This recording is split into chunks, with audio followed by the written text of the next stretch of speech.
Eluru rural మండలం కోమటిలంక గ్రామ పరిధిలో సుమారు 150 ఎకరాల ప్రభుత్వ భూమిని ఆక్రమించి చేపలు రొయ్యల చెరువులుగా మార్చడంతో పాటు అక్రమంగా విద్యుత్ ట్రాన్స్ఫార్మర్లు ఏర్పాటు చేసి విద్యుత్ సరఫరా పొందుతున్నారంటూ జనసేన నాయకులు రామచందు జిల్లా కలెక్టర్ వెట్రిసెల్విని కలిసి ఫిర్యాదు చేశారు.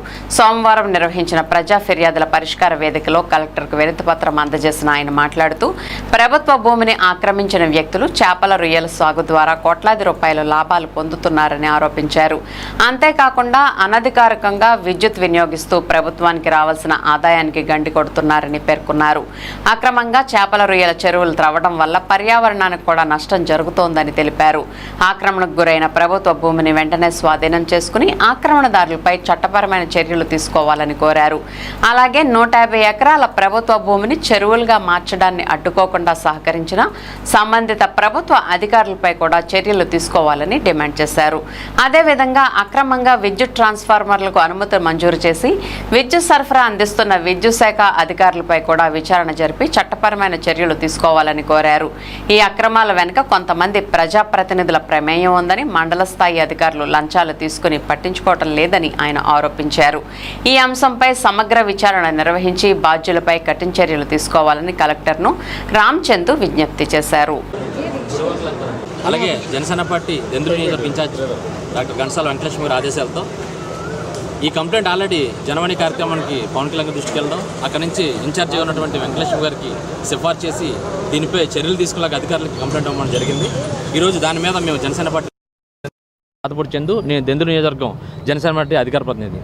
ఏలూరు రూరల్ మండలం దెందులూరు నియోజకవర్గం కోమటిలంక గ్రామంలో ఎటువంటి అసైన్ లేనటువంటి పట్టాలు కూడా ఇవ్వనటువంటి ప్రభుత్వ భూమిని కబ్జా చేసి చెరువులుగా మలుచుకొని సాగు చేస్తున్నారు. అంటే అసలు ఏ రకంగా ఈరోజు ఇళ్ల పట్టాలు ఇవ్వడానికి ప్రభుత్వ భూమి లేక ప్రైవేట్ ల్యాండ్స్ కొంటున్న తరుణంలో ప్రభుత్వం ఇన్ని వందల ఎకరాలని ఎవరో బడాబాబులు కొంతమంది ప్రతినిధుల అండతో ఈరోజు అక్కడ తవ్వేసి సాగు చేస్తుంటే మళ్ళీ ఆ సాగు చేయడానికి విద్యుత్ అధికారుల నిర్లక్ష్యంతో ట్రాన్స్ఫారాలు అంటే ఎటువంటి పట్టాలు లేకుండా ప్రభుత్వ భూమికి కలెక్షన్ ఎలా ఇచ్చారని కూడా మేము ఎస్సీ గారిని అడుగుతున్నాం.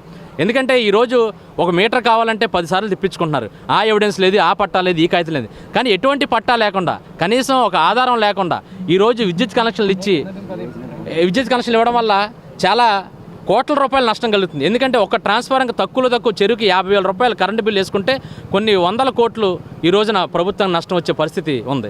ఇకపోతే ప్రభుత్వ భూమి అంటే అసలు 1 ఎకరం కాదు, 1 గజం కాదు, ఇన్ని వందల ఎకరాలు తవ్వుతుంటే రెవెన్యూ అధికారులు ఏం చేస్తున్నారు అంటే ఎంతంత లంచాలు జరుగుతున్నాయి. వీళ్ళు ఎవరికి భయపడి చేస్తున్నారు, ఏ ప్రజాప్రతినిధి అండదండలతో ఇన్ని వందల ఎకరాలు తవ్వుతున్నారో కూడా మాకు తెలియాలి. ఇదిగో చూడండి, ఇది కోమటిలంకలో ఉన్నటువంటి ఇది ఒక 100 ఎకరాల చెరువు ట్యాంక్. అలాగే ఇది రొయ్యల చెరువు, ఇది ఒక 20 ఎకరాలు. అలాగే విద్యుత్ స్తంభాలు, ఈ ట్రాన్స్ఫారాలు చూడండి. అంటే విద్యుత్ అధికారులు ఏ రకంగా వేస్తున్నారు అసలు వీటికి? ఎందుకంటే దీనికి ప్రభుత్వ భూమి, ఎటువంటి పట్టాలు లేవు, అధికారంగా ఇవ్వడానికి రైట్ లేదు. అయినా సరే ఇన్ని ట్రాన్స్ఫారాలు అంటే మీ ఫోటోలు తీసుకొచ్చి 2 అవ్వచ్చు, కానీ చాలా ట్రాన్స్ఫారాలు ఆ కొల్లేరు లంక గ్రామాల్లో ఉన్నాయి. ఈ అన్నిటికి ఎంతంత లంచాలు తీసుకొని ఎంతంత డబ్బులు తీసుకొని ఈ విద్యుత్ అధికారులు చేస్తారన్నది కూడా మాకు తెలియాలి. ఇన్ని ఎకరాలు ఎలాగా బయట వాళ్ళు వచ్చి తవ్వుతున్నారని తెలియజేయమన్నా దాని మీద ఎంఆర్ఓ గారి మీద కూడా యాక్షన్ తీసుకోవాలి. ఎందుకంటే ఎంఆర్ఓ గారి గతంలో కూడా చాలా కంప్లైంట్లు ఉన్నాయి.